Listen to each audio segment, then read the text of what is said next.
નમસ્કાર મિત્રો, વિડીયોમાં તમારું સ્વાગત છે। જી હા મિત્રો, અત્યારે હાલના સૌથી મોટા અને મહત્વના સમાચાર સામે આવી રહ્યા છે। તો મિત્રો, સમાચારમાં વાત કરીએ તો અમદાવાદમાં લોકોના આરોગ્ય સાથે ચેડા કરતા અને અज्ञात ચીજો વેચતા વેપારીઓ સામે એએમસીના હેલ્થ વિભાગના ફ્રૂટ ડિપાર્ટમેન્ટે સપાટો બોલાવ્યો છે।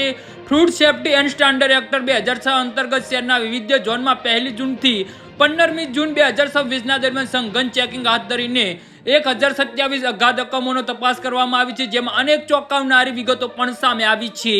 જી હા મિત્રો, અત્યારે હાલના સૌથી મોટા અને મહત્વના સમાચાર સામે આવી રહ્યા છે। તો મળતી વિગત અનુસાર કોર્પોરેશનની ટીમો દ્વારા સમગ્ર શહેરમાંથી જુદી જુદી અગાધ ચીજોમાંથી કુલ 409 કાયદેસર નમૂના લેબ ટેસ્ટિંગ માટે લેવામાં આવ્યા હતા, જેમાં ઠંડા પીણા, જ્યુસ, લસ્સી, આઈસ્ક્રીમ, શરબત, સિકંજી, બરફના ગોળા અને સૂર શેરડીના રસના અને મેંગો મિલ્કશેક, તરબૂચના રસના 28, પનીર તથા દૂધ અને દૂધની બનાવટોના નમૂનાનો સમાવેશ થાય છે।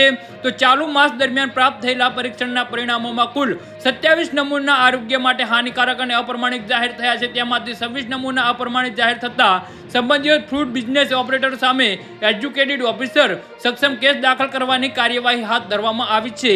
જી હા મિત્રો, તો આના વિશે તમારું શું કહેવું છે તો નીચે અમારી કમેન્ટ બોક્સમાં જરૂરથી જણાવજો અને અમારી યુટ્યુબ ચેનલને સબસ્ક્રાઇબ કરવાની ભૂલતા નહીં। ધન્યવાદ।